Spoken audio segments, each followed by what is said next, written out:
네, 우리 이재훈 장로님 아멘 엄청 잘하시네요. 좋습니다. 여호와를 아는 세대를 준비하라라는 제목을 함께 말씀 나눠보겠습니다. 오늘 헌신 예배라고 해서 특별히 짧게 하지도 길게 하지도 않습니다. 여전히 동일하게 설교를 할 예정입니다. 영국 출신의 유명한 목회자요 청교도 신학자인 제임스 패커라는 분이 있습니다. 이분이 쓴 책 중에 하나님을 아는 지식, Knowing God이라는 아주 유명한 책이 있습니다. 1973년에 출간되어 북미 대륙에서만 100만 부 이상이 팔렸습니다. 영국에서 났지만 이분이 캐나다에서 주로 생활하셨거든요. 그리고 2006년 크리스천 투데이라는 잡지에 의해 복음주의에 영향을 준 50권의 책 중에 5번째 크게 영향을 준 책으로 뽑히기도 했습니다. 총 3부분으로 이루어져 있는 이 책은 어떻게 그리고 왜 하나님을 알아야 하는지에 대한 것이 첫 번째 단락이고, 두 번째 단락에서는 하나님의 속성을 다루고 있습니다. 그리고 마지막으로 하나님을 친밀하게 아는 사람이 누릴 수 있는 유익이 무엇인지를 말해주고 있습니다. 무엇보다도 우리 믿는 사람은 하나님을 아는 지식으로 충만해야 하나님을 바르게 믿고 바르게 섬기고 바르게 살 수 있다고 역설합니다. 우리의 신앙은 하나님을 아는 것에서부터 출발하죠. 그래서 예수님은 영생은 곧 유일하신 참 하나님과 그가 보내신 자 예수 그리스도를 아는 것이다 라고 말씀하셨습니다. 살아계신 하나님과 하나님의 아들 예수 그리스도를 제대로 알아야 우리의 신앙이 제대로 설 수 있습니다. 인생의 많은 문제들의 근본 원인은 하나님과 그의 아들 예수 그리스도를 제대로 모르는 데 있습니다. 물론 우리는 지식적으로 또는 경험적으로 하나님을 어느 정도 아는 사람들이죠. 그러나 오늘 오전에 우리가 생각해 보았던 것처럼 우리는 집 나간 탕자와 집 안에 있는 탕자처럼 아버지 하나님을 제대로 모르는 사람들입니다. 그래서 때로는 아버지의 집을 뛰쳐나가기도 하고 집 안에 있으면서도 불순종을 일삼기도 합니다. 우리 자신을 돌아보면 다 이런 범주 속에 속했다는 것을 우리는 알게 되죠. 여호수아와 그와 함께 했던 장로들이 죽은 다음 이스라엘 백성들이 바로 그러했습니다. 여호와를 아는 세대, 여호와를 경험했던 세대가 사라지자 여호와를 모르는 다른 세대가 등장했습니다. 이런 세대가 등장한 이유는 먼저 하나님을 아는 세대가 다음 세대에게 하나님을 제대로 알리지 않았기 때문이죠. 뿐만 아니라 다음 세대 또한 하나님을 제대로 알려고 노력하지 않았기 때문에 그렇습니다. 그래서 사사기는 하나님을 모르는 세대들의 슬픈 역사로 점철되어 있습니다. 300년에서 400년 동안 그 역사가 계속 반복되는 거예요. 그 끝부분은 레위 사람의 아내를 밤새도록 육체적으로 능욕한 베냐민 지파의 악행 19장에 기록되어 있죠. 자신의 아내의 시체를 토막내어 이스라엘 각 지파로 보내는 어떤 레위 사람의 모습, 사사기 19장의 끝부분에 묘사되어 있어요. 그리고 이후 동족 간에 같은 하나님의 자녀인 지파들 사이에 피비린내 나는 전쟁의 장면으로 채워져 있습니다. 베냐민 지파 남자 600명을 남기고 다 죽이게 되죠. 그리고 그 결론도 사사기 21장 25절에 따르면 그때 이스라엘에 왕이 없으므로 사람이 각기 자기의 소견에 옳은 대로 행하였더라라고 결론 내고 있죠. 여호와를 아는 세대가 없었기에 여호와 하나님을 진정한 왕으로 모시고 살아가는 그런 자들이 없었던 시대, 그 시대가 바로 사사 시대였습니다. 이런 종류의 비극이 되풀이되지 않도록 우리는 여호와 하나님을 아는 다음 세대를 준비해야 합니다. 그러기 위해 오늘 저와 여러분이 먼저 여호와 하나님을 제대로 알아야 합니다. 오늘 보면 사사기 2장 6절에서 10절은 바로 그 사실을 저와 여러분에게 각인시키고 있습니다. 따라서 우리의 주일학교와 어른 성도들의 신앙교육의 목표도 우리 각 교회들마다, 우리 교회도 그렇지만 여호와와 여호와께서 행하신 일을 제대로 아는 다음 세대를 세우는 데 있는 것이죠. 그렇다면 오늘 우리가 사사기 2장 6절에서 10절을 묵상하면서 우리나 우리의 다음 세대가 무엇을 알아야 여호와를 제대로 아는 세대로 일어설 수 있겠습니까? 첫째는 여호와 하나님의 존재와 성품을 알아야 합니다. 둘째는 여호와 하나님의 행하심을 알아야 돼요. 그리고 끝으로 여호와 하나님의 기대가 무엇인지를 똑바로 알아야 합니다. 우리말에 이런 말 있죠. 알아야 뭘 한다고요? 면장을 한다 이런 말이 있습니다. 이게 이제 우리가 이제 알아야 면장한 면 이렇게 해서 면사무소에 면장한다 이렇게 생각하는데 사실 이 말은 그 말이 아니에요. 그 말의 이 뜻은 결국 비슷한 거지만 이 알아야 면장을 한다는 것은 이 면장이라는 것은 면장을 이야기하는데 담장을 마주 대하고 있는 그 신세를 면한다는 거예요. 그러니까 바로 그런 것이죠. 이 담장을 마주하고 있다는 건 뭐예요? 아무것도 해결할 수 없는 막막한 상태에 놓여 있다는 겁니다. 뭘 알아야 그런 답답한 상황에서 벗어날 수 있다. 이것이 알아야 면장을 한다는 거예요. 그래서 우리가 시골에 면장하는 것도 비슷하긴 하죠. 알아야 면장을 하는 것이죠. 근데 원래 한자의 의미는 다르다는 거예요. 답답한 상황을 벗어나기 위해서 지식이 있어야 한다는 거예요. 영국의 정치가이자 경험주의 철학자였던 프랜시스 베이컨은 다른 말로 뭐라고 얘기했습니까? 제가 지난주에 소개했는데 아는 것이 힘이다. Knowledge is power 이렇게 이야기한 거예요. 좀 고상하게 얘기했죠.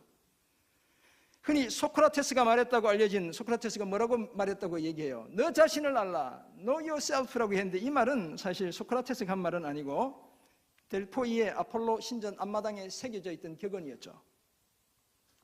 이 말의 1차적인 의미는 너의 무식함을 알라는 거예요. 너의 무지함을 알라 이런 의미죠.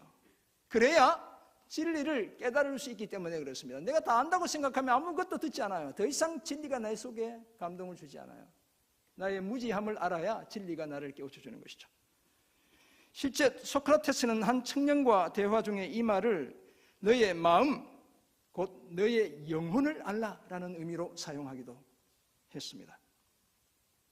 그런데 여러 가지 필요한 정보를 알고 나 자신과 내 마음을 아는 것보다 먼저 알아야 할 대상이 있습니다. 그 대상이 바로 여호와 하나님인 거예요. 그래서 전도서 12장 1절은 너는 청년의 때에 너의 창조주를 기억하라 라고 말씀합니다.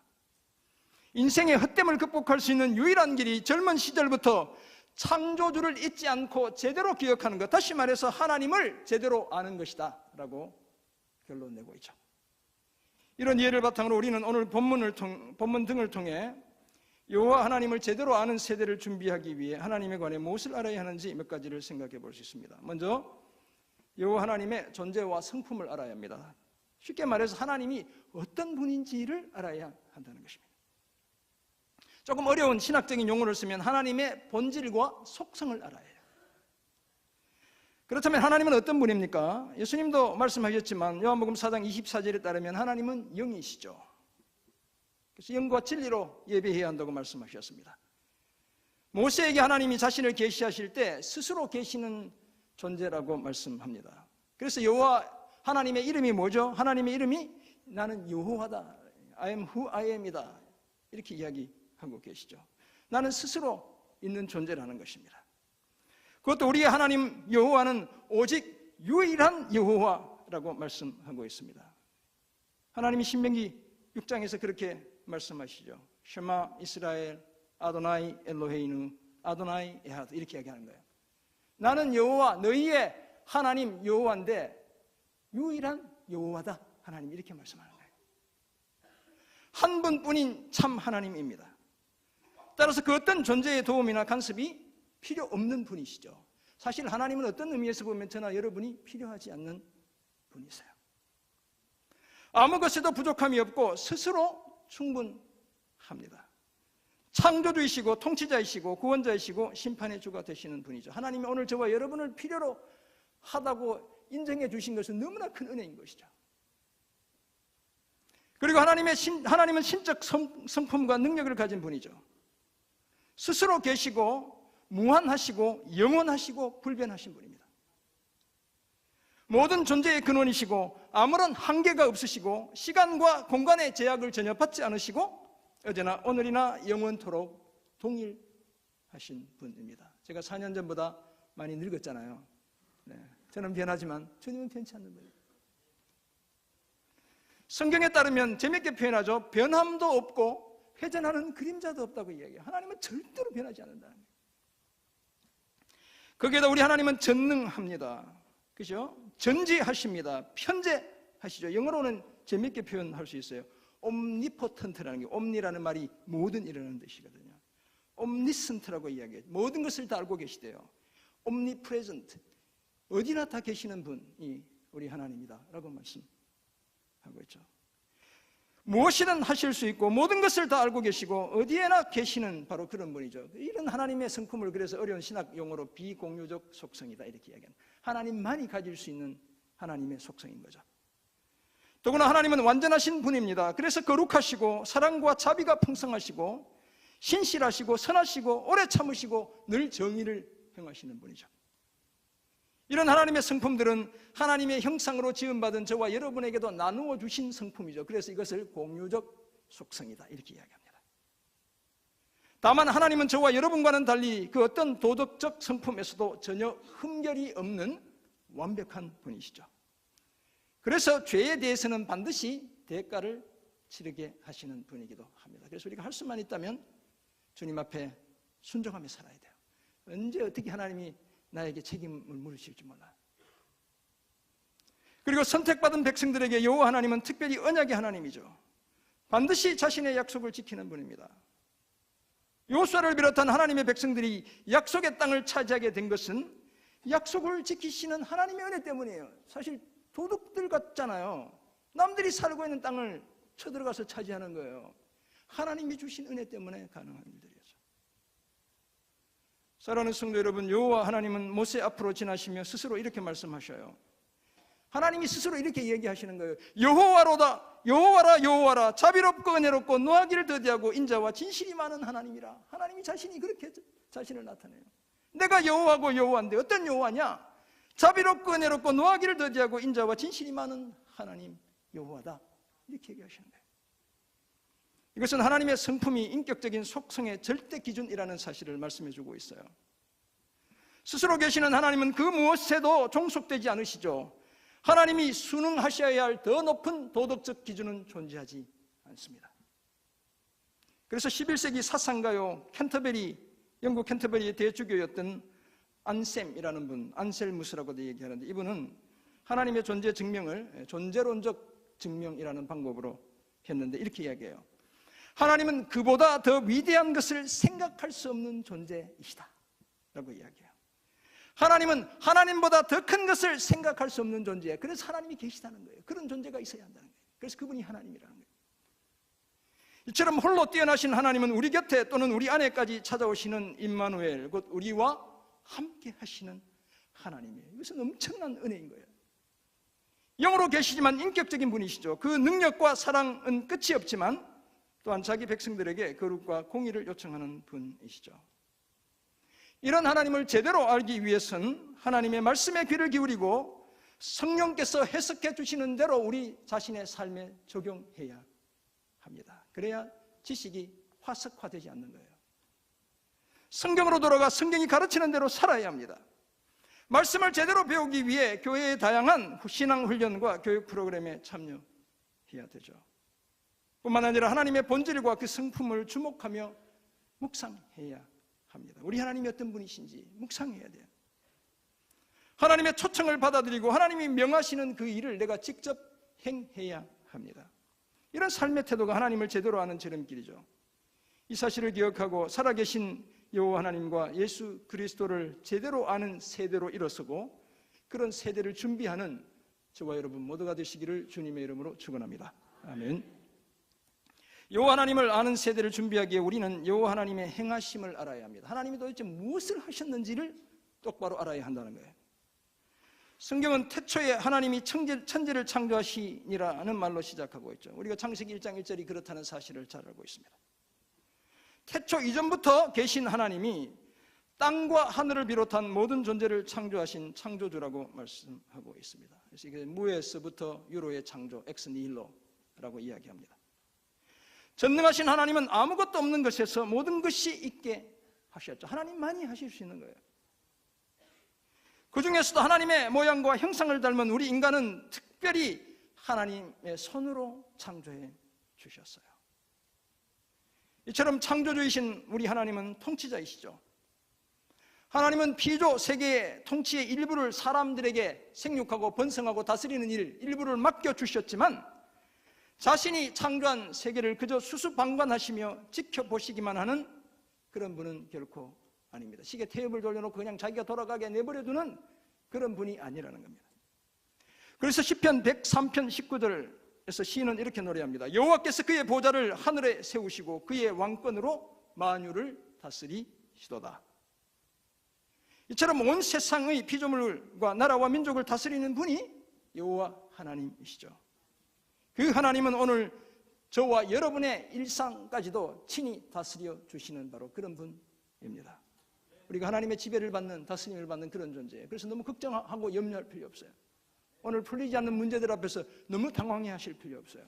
하나님이 우리 삶의 주인이시고 우리 삶을 책임져 주시고 다스려 주고 계세요. 우리는 믿음으로 고백하면 되는 것입니다. 뿐만 아니라 여호와 하나님은 우리의 구원자입니다.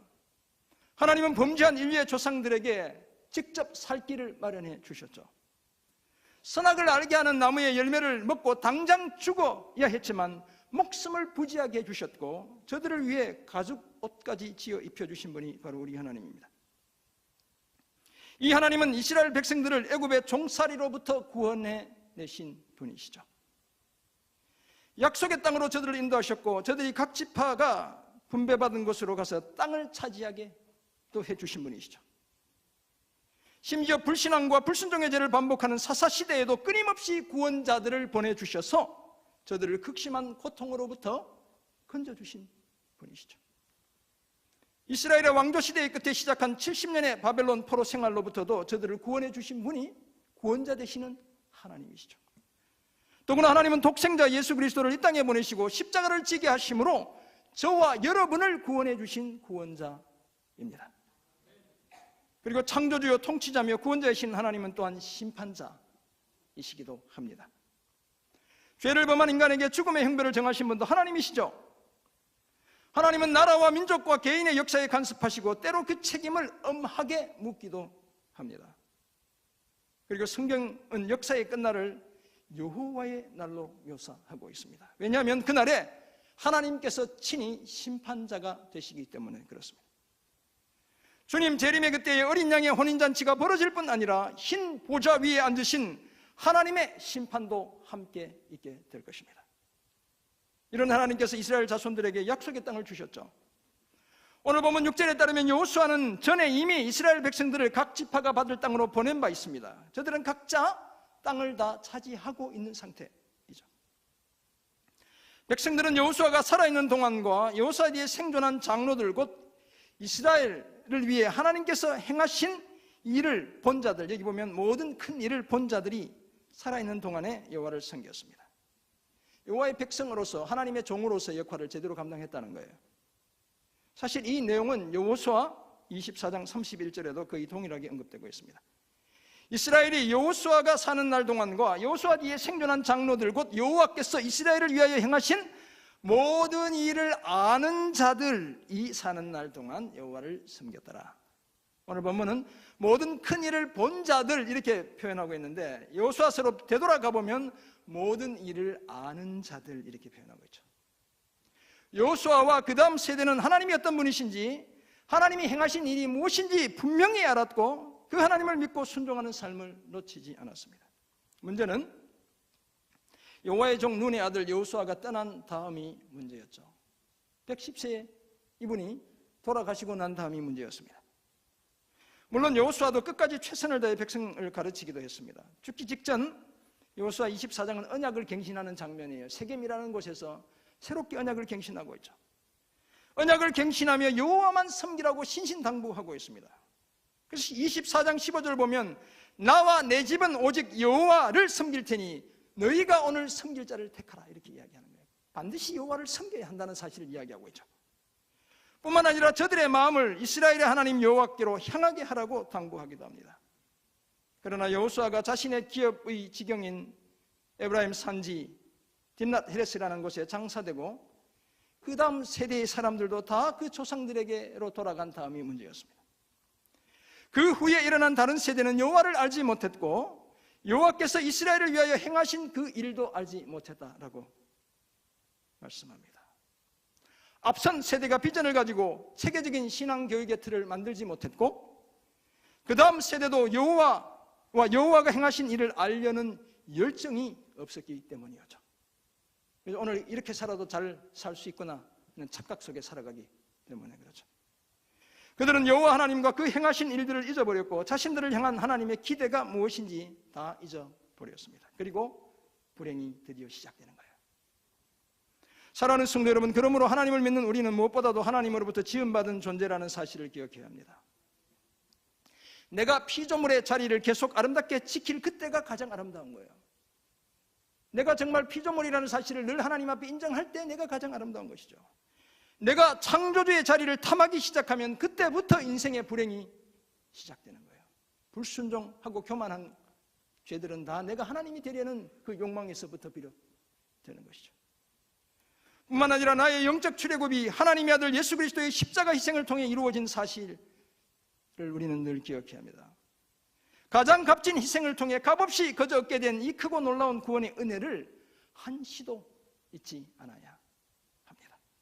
그래야 믿음과 순종의 삶을 살아낼 수 있죠. 그래야 여호와가 행하신 일을 아는 세대가 될 수 있고 그런 세대를 준비할 수 있습니다. 하나님의 창조와 통치와 구원과 심판을 기억하고 하나님을 아는 세대로 살아가는 저와 여러분 모두가 되시기를 주님의 이름으로 축원합니다. 아멘. 여호와 하나님을 아는 세대를 준비하기 위해 우리는 끝으로 여호와 하나님의 기대를 제대로 알아야 합니다. 온 인류를 향한 하나님의 가장 기본적인 기대는 제가 설교 준비하면서 그렇게 생각해 보았습니다. 하나님 자신에 대한 믿음과 순종이에요. 여러 가지 말로 표현할 수 있지만 저는 그렇게 생각했습니다. 하나님은 자신의 존재와 자신이 행하신 일에 대해 사람들이 믿음으로 반응하길 원하십니다. 여기서 믿음은 하나님의 존재와 능력을 긍정하는 것이죠. 그리고 또한 그 하나님은 자신이 하신 말씀을 순종하기를 원하시는 분이에요. 끊임없이 구약 성경은 그 요청으로 채워져 있습니다. 불순종한 자기 백성들이 나를 믿고 내 말을 순종하기를 기대하는 주님의 마음이 구약 성경 전체를 1000페이지 이상을 채우고 있는 거예요. 예수님이 오셔서 하신 말씀도 똑같은 말씀이죠. 하나님이 유일하게 선악을 알게 하는 나무의 열매를 먹지 못하게 하신 이유는 피조물인 인간이 창조주이신 하나님을 전적으로 신뢰하고 순종하기를 기대하셨기 때문에 그런 거예요. 하나님은 자기 자녀들이 불신앙과 불순종의 길에 빠져들지 않도록 은혜로 저들에게 율법을 주시기도 하셨죠. 무수한 선지자들을 보내셔서 저들의 불신앙과 불순종을 반복적으로 지적하기도 하셨어요. 왜냐하면 하나님의 백성들을 향한 하나님의 생각, 곧 하나님의 뜻과 계획은 저들에게 재앙이 아니라 평안과 미래와 희망을 주는 것이기 때문이었죠. 뿐만 아니라 하나님은 자기 백성들이 마음과 뜻과 힘을 다해 자신을 사랑하기를 기대하셨습니다. 그리고 자신의 말씀을 마음에 새기고 자녀들에게 가르치고 삶으로 실천할 것을 기대하셨죠. 우리 자녀들에게 속도가 아니라 방향을 가르치고 결과가 아니라 과정을 가르치고 외식이 아니라 진실한 마음의 순종을 가르치기를 주님은 그렇게 기대하셨죠. 그리고 하나님은 이웃을 자기 몸과 같이 사랑할 것을 기대하셨습니다. 예수님은 하나님의 이런 기대, 곧 먼저 하나님을 사랑하고 또 이웃을 자기 몸처럼 사랑하는 이것을 율법과 선지자의 대강령이라고 말씀해 주셨던 것이죠. 구약 성경이 매달려 있는 두 큰 축이라는 거예요. 요한복음 6장 39절 40절에서 예수님은 또 다른 측면에서 아버지 하나님의 기대, 곧 하나님의 뜻을 저와 여러분에게 말씀해 주고 계셔요. 나를 보내신 이의 뜻은 내게 주신 자 중에 내가 하나도 잃어버리지 아니하고 마지막 날에 다시 살리는 이것이니라. 하나님의 뜻이 예수님에게 주신 그 생명들 잃어버리지 않고 다 살려내는 것, 예수 믿게 하는 것, 하나님 믿게 하는 거라는 거예요. 내 아버지의 뜻은 아들을 보고 믿는 자마다 영생을 얻는 이것이니 마지막 날에 내가 이를 다시 살리리라 하시니라. 예수 믿고 영생 얻게 되는 것, 이것이 하나님의 뜻이라는 것이죠. 하나님의 기대라는 것이죠. 잃어버린 생명을 되찾는 것이 하나님의 뜻이요 하나님의 기대입니다. 감사하게도 이것은 결코 포기되거나 실패하지 않는 하나님의 기대이죠. 예수님은 이 뜻을 성취하기 위해 하늘 보좌를 마다하고 종의 몸으로 이 땅에 오셨고 마침내 십자가까지 지셨습니다. 그리고 그 뜻을, 그 기대를 만족시켜드렸죠. 사랑하는 성도 여러분, 우리와 우리 자녀 세대가 여호와 하나님을 제대로 아는 세대가 되기 위해서는 이런 하나님의 기대, 하나님의 뜻을 제대로 알아야 합니다. 그리고 그 기대에 부응하며 살기 위해 몸부림쳐야 되죠. 하나님을 똑바로 믿어야 하고 하나님 말씀에 순종해야 합니다. 사랑의 삶을 살아내야 하고 영혼 구원의 사명 기쁨으로 감당해야 합니다. 거룩함과 순결함의 그 삶을 포기하지 않아야 합니다. 그래서 그런 삶을 위해서라면 손해보는 일을 마다하지 않아야 합니다. 정말 멋지게 예수 믿고 싶으면 손해볼 각오하세요, 여러분. 그저 교회만 나오는 성도 되고 싶으면 그냥 그렇게 사세요. 주님이 정말 기뻐하는 주님의 기대를 만족시켜 드리는 삶을 살기 원한다면 손해볼 각오 하셔야 해요. 이런 삶이야말로 하나님을 영화롭게 하고 영원토록 즐거워하는 삶이죠. 그저 선악을 구분할 수 있는 것만으로는 부족합니다. 요란한 구호를 외치는 것만으로 부족하죠. 우리 신앙의 진정성을 드러내야 합니다. 내가 겉과 속이 같은 사람이라는 걸 보여줄 수 있어야 하죠. 하나님을 먼저 사랑하고 이웃을 똑바로 사랑해야 합니다. 이것이 하나님의 기대라는 사실을 한시도 잊지 않아야 합니다. 그래야 우리와 우리 자녀 세대가 하나님을 아는 세대가 될 수 있습니다. 우리는 하나님을 제대로 모르면서 어떻게 다음 세대를 하나님을 아는 세대로 우리가 키워낼 수 있겠어요? 이 사실을 기억하고 믿음과 순종이라는 하나님의 기대를 만족시켜 드림으로 하나님을 아는 세대로 함께 일어서는 저와 여러분 모두가 되시길 주님의 이름으로 축원합니다. 그렇다면 이런 사실을 알게 된 우리는 이제 구체적으로 어떻게 살아야겠습니까? 첫 번째 적용점, 위선의 가면을 벗어야 합니다. 하나님을 다 아는 것처럼 착각하는 우리의 그 가면을 벗겨내야 합니다. 예수님은 마태복음 23장에서 바리새인들과 서기관들에게 7번 화를 선포하시죠. 화 있을진저, 화 있도다, 화. 그리고 6번이나 그 화를 7번 선포하시면서 그 중에 6번이나 저들의 외식을 지적하고 계세요. 저들의 위선을 지적하고 계시다는 거예요. 헬라어로 외식하는 자는 위선자를 의미합니다. 그러니까 히포크리트라고 얘기하는데 후포크리테스라는 헬라어를 그대로 가져와서 영어가. 이 단어는 가면을 쓰고 관객 앞에서 다른 사람의 모습을 연출하는 연극 배우를 지칭하는 거예요. 그러니까 내가 아닌 나로 드러나는 그 모습이 바로 외식하는 자라는 것이죠.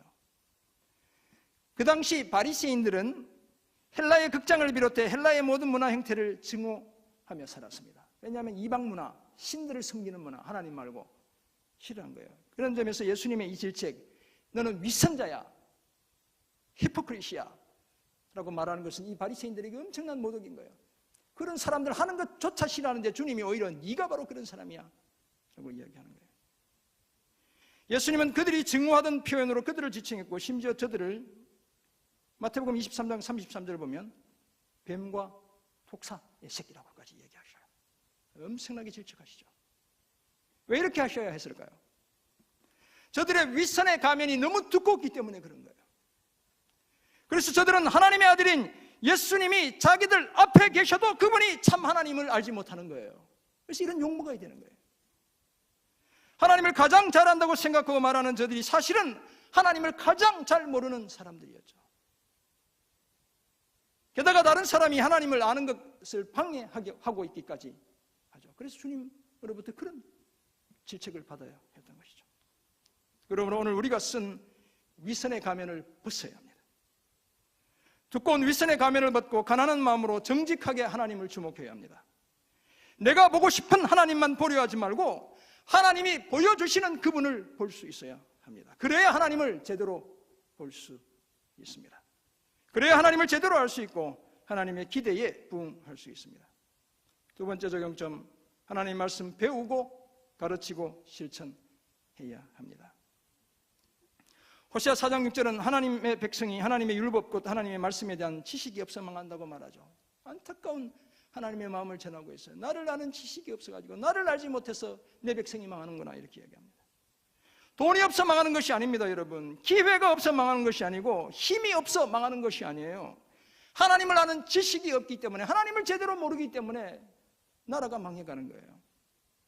그래서 호세아 선지자는 6장 3절에서 그러므로 우리가 여호와를 알자, 힘써 여호와를 알자 라고 외칩니다.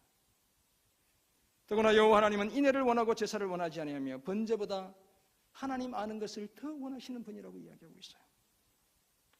그렇다면 하나님을 아는 가장 좋은 길이 무엇이겠습니까? 제가 늘 말씀드리지만 이 성경인 거예요. 하나님의 말씀입니다. 그러므로 무엇보다 이 말씀을 읽고 묵상하며 배워야 합니다. 그리고 부지런히 가르치며 행해야 합니다. 나 자신과 다음 세대에게 가르치며 행해야 합니다. 나도 늘 배워야 되는 거예요, 여러분. 오전에도 말씀드렸지만 이 배움은 끝이 없죠. 너무 많이 배워서 이제 복잡해지기도 하지만 그럼에도 불구하고 겸손하게 주의 말씀을 배우는 이 일은 멈추지 않아야 돼요. 그저 사장된 지식이 아니라 살아있는 지식이 되게 해야 합니다. 그래야 하나님의 말씀이 폭발적인 힘을 발휘하게 됩니다. 그러기 위해 개인 경건의 시간을 규칙적으로 가져야 합니다. 꾸준하게 말씀을 통독해야 합니다. 우리 제자반 하시고 지금 쉬고 계신 많은 분들 여전히 큐티 잘하고 계신지 모르겠는데 제가 언젠가 점검할지도 몰라요. 불시에 꾸준하게 해야 돼요. 그렇게 하자고 40주간 제가 교육을 하는 거예요. 통독 꾸준하게 해야 합니다. 예배 자리에서는 정신 차리고 말씀에 집중해야 합니다. 제발 이렇게 팔짱 끼고 주무시지 마세요. 제가 힘이 안 나요. 눈 뜨고 주목하고 서로 아이 컨택하면서 설교하는 거예요. 말씀 듣는 거예요. 교회 신앙교육과 훈련 프로그램에 부지런히 참여해야 합니다. 영광 아카데미 너무너무 좋은 과목들이 많아요. 여러분 다 안다고 생각하지 말고 제발 들어보세요. 성경적 부부관계 나 이만큼 부부관계 좋으면 된다고 생각하지 말고 한번 들어보세요. 여러분 주님이 뭐라고 말씀하시는지 성경이 뭐라고 가르치는지 이런 삶을 힘쓰는 저와 여러분 모두가 되시기를 간절히 소원합니다. 네, 임원들 잘하고 계신데 제가 이렇게 해서 미안합니다. 19세기 스코틀랜드의 수도 에딘버러 의과대학에 제임스 영 심슨이라는 한 의사가 있었습니다. 이제 심슨 경이 되었어요. 자기를 받아가지고. 이분은 의학에서 부인과를 설립한 사람 중 한 명으로 알려져 있고 제가 이 의학 관련된 약학 관련된 얘기를 잘못하면 집에 가서 아내에게 혼납니다. 그래서 정확하게 전달을 해야 돼요. 또한 1847년 인류 최초로 마취제 클로로포름을 발견하기도 했던 사람이 바로 이 제임스 영 심슨 경입니다. 그 당시까지는 수술을 할 때 알코올을 마취제로 쓰기도 독한 술을 이렇게 마취제로 쓰기도 했지만 대부분은 마취를 하지 않고 그냥 생사를 찢는 거예요. 그러니까 아이를 낳으면서도 그냥 생살이 찢어져서 나오는 이런 고통들을 다 당해야 되는 거죠. 그래서 수술을 하는 사람들의 공포심이 이루 말로 닿을 수 없었습니다. 그러나 심슨 경이 발견한 이 클로로포름 덕분에 그때 많은 사람들이 수술의 공포감에서 해방되기 시작해요. 심지어 빅토리아라는 여왕도 애들 엄청 많이 낳았는데 무통분만 해서 애 낳는 걸 하는 거예요. 그런 그가 세상을 떠나기 직전 제자들이 찾아와서 이렇게 물었습니다. 선생님, 평생을 통해서 가장 위대한 발견을 했다고 한다면 과연 무엇일까요? 이렇게 묻는 거예요. 그들은 자신들의 선생님인 이 심슨 경이 마취제 클로로포름을 발견한 것이 내 인생의 최대의 발견이었다라고 말할 줄 알았어요. 그러나 그의 입에서 너무나 뜻밖의 대답이 나왔습니다. 내 생애의 최고의 발견은 예수 그리스도께서 불쌍한 죄인인 나를 위해 죽으시고 나를 구원해 주셨다는 사실을 발견한 바로 그것이다 라고 말하는 것이었습니다. 예수님을 알게 된 것, 주님을 발견하게 된 것, 이것이 최고의 발견이라고 말했습니다. 하나님을 아는 것보다 더 위대한 발견은 없습니다. 하나님의 아들 예수 그리스도를 아는 것보다 더 중요한 발견은 이 세상에 존재하지 않습니다. 그래서 바울은 내 주 그리스도 예수를 아는 지식이 가장 고상하다라고 고백하는 거예요. 그 똑똑한 바울이 모든 것을 다 배설물로 여기고 주님을 아는 지식 그것이 최고다라고 고백하고 있죠.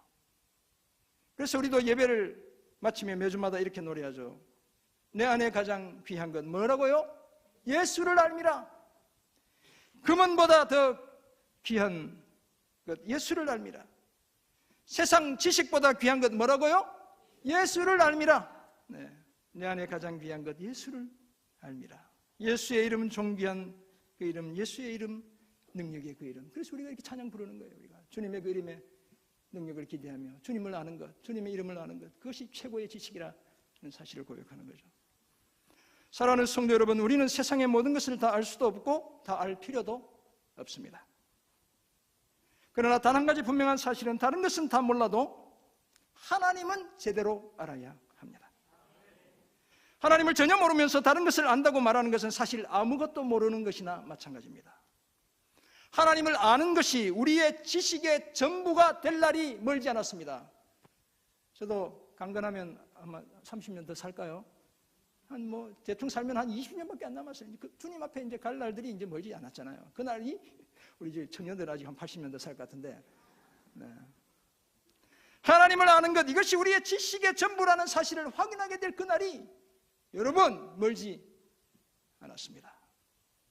하나님의 존재와 성품을 알아야 하고 하나님께서 우리의 구원을 위해 행하신 일고 십자가의 복음을 제대로 알아야 합니다.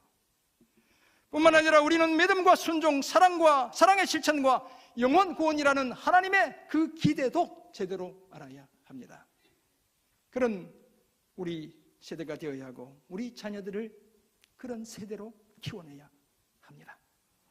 그러기 위해 마치 다 아는 것처럼 행세하는 위선의 가면을 벗어야 하고 오늘도 여전히 말씀 속으로 가장 기본적인 것, 말씀 속으로 달려가야 합니다. 그래서 우리 세대를 넘어 오고 오는 모든 세대가 여호와를 아는 세대로 우뚝 세워지길 주님의 이름으로 축원합니다. 아멘. 기도하겠습니다. 하나님 아버지, 오늘 우리에게 주신 귀한 말씀 가슴으로 새기며 주님, 우리가 먼저 여호와를 아는 세대로 일어서게 하시고 우리 다음 세대 여호와를 아는 세대로 키워내는 우리 교회, 우리 서수원 이노회 되게 하여 주옵소서. 감사드리며 살아계신 예수 그리스도의 이름으로 기도드립니다. 아멘.